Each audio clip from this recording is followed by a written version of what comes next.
अस्सलाम वालेकुम दोस्तों, आज की इस वीडियो में हम डिस्कस करने वाले हैं कंसोनेंट क्लस्टर को। अगर इस वर्ड के आप लफ्ज़ी मानी पर गौर करेंगे तो आपको इसकी तारीफ़ याद करने में आसानी हो जाएगी।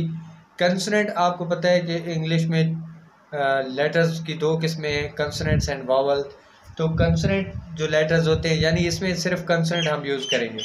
दूसरा क्लस्टर का मतलब होता है झुरमट या गुच्छा या ग्रुप भी आप कह सकते हैं। यानी ये जो क्लस्टर होता है इसमें कंसोनेंट्स, दो या तीन कंसोनेंट्स इकट्ठे मिल के आते हैं। लेकिन इसमें थोड़ा एक चीज़ को ज़रूर ध्यान में रखना चाहिए कि इसके अलावा एक डाईग्राफ और ट्राईग्राफ भी होते हैं।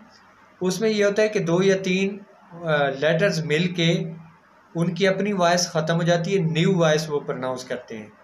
जबकि जब कंसोनेंट क्लस्टर बनाया जाता है ना, इसमें दो या तीन कंसोनेंट्स मिल के इकट्ठे इस्तेमाल होते हैं, लेकिन वो अपनी अपनी वॉइस प्रोनाउंस कर रहे होते हैं। उनकी वॉइस का एक मिक्सचर जो है ना हमें प्रोनाउंस करना पड़ता है। फॉर एग्जांपल आगे मिसालें हम देखते हैं तो आपको सही समझ आ जाएगी।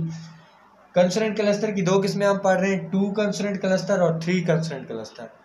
टू कंसोनेंट क्लस्टर तब होगा जब दो कंसोनेंट्स मिलके क्लस्टर बनाएंगे यानी गुच्छा बनाएंगे, और थ्री कंसोनेंट क्लस्टर जो तब होगा जब थ्री कंसोनेंट्स इकट्ठे मिलके वर्ड में इस्तेमाल होंगे।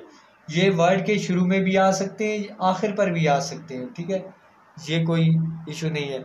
शुरू में भी आ सकते हैं वर्ड के, आखिर पे भी आ सकते हैं, दरमियान में भी आ सकते हैं।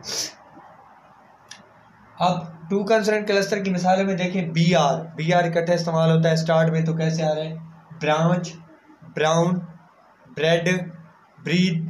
इस किस्म के वर्ड जब हम पढ़ते हैं तो स्टार्ट में बी और आर दोनों की इकट्ठी वॉइस निकल रही है।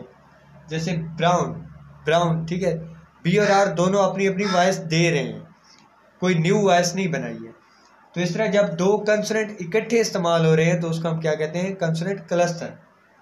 एसपी इकट्ठे इस्तेमाल हो रहे हैं जी, special, speed, speech, speak, spoke, इस किस्म के वर्ड। एसके जो है ये वर्ड के आखिर पे इकट्ठा इस्तेमाल होता है, जैसे डेस्क, रिस्क, आस्क वगैरह। एफएल स्टार्ट में इकट्ठा आ रहा है, FL flower, fly, flat, flute, इस किस्म के वर्ड्स।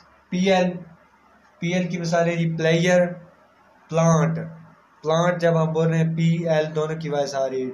ये बात जहन में रखिए कि क्लस्टर में दोनों की वॉइस आना ज़रूरी है। प्रेज, पीआर के लिए प्रेज, प्रिटी, उसके अलावा टीआर के लिए ट्रेयर, tree, trout. Three consonant cluster में जी एसटीआर इकट्ठा आता होता है, जिसमें मिसालें जी स्ट्रॉ, स्ट्रॉन्ग, स्ट्रिंग। यानी ऐसे जब हम वर्ड्स बोलेंगे तो स्ट्रॉ, एसटीआर, तीनों अपनी अपनी वॉइस दे रहे हैं। स्ट्रॉ, एस की आवाज़ भी आ रही है, टी की आवाज़ भी आ रही है और आर की आवाज़ भी आ रही है।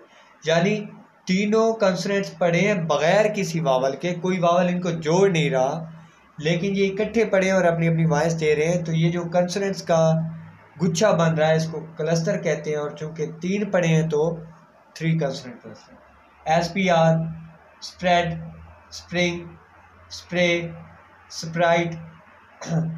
आरएसटी आखिर पे इकट्ठा आ रहा है जी, फर्स्ट, वर्स्ट, बर्स्ट। ऐसे लफ्ज़ जब हम पढ़ते हैं इनके आखिर पे आर एस टी की इकट्ठी वॉइस आती है।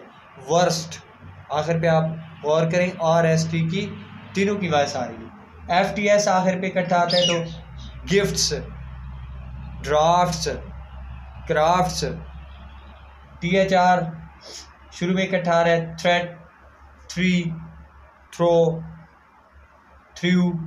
अब इसमें थोड़ा ये है कि टी एच आर जब तीनों इकट्ठे आ रहे हैं तो टी और एच की यहाँ पे आप देख रहे होंगे वॉइस अलहदा से प्रोनाउंस नहीं हो रही, क्योंकि यहाँ टी एच इकट्ठा मिलके डाईग्राफ बन गया है।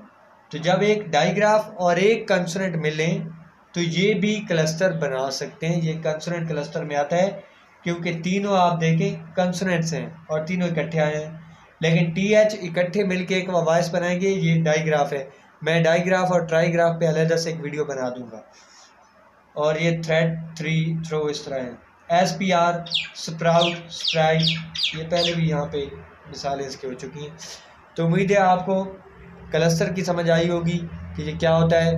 कंसोनेंट्स मिलके यानी यूज़ होते हैं और अपनी अपनी वॉइस प्रोनाउंस करते हैं। 2 अगर इकट्ठे आते हैं तो 2 कंसोनेंट क्लस्टर है, 3 आते हैं तो 3 कंसोनेंट क्लस्टर है। नेक्स्ट वीडियो में मैं आपको बताऊंगा कि क्लस्टर स्टूडेंट्स को कैसे पढ़ाने हैं, कौन सी एक्टिविटीज़ हैं जो यूज़फुल साबित हो सकती हैं। अगर आपको ये वीडियो अच्छी लगी है तो इसको लाइक करके चैनल को ज़रूर सब्सक्राइब कर दें। Thanks for watching. अल्लाह हाफिज़।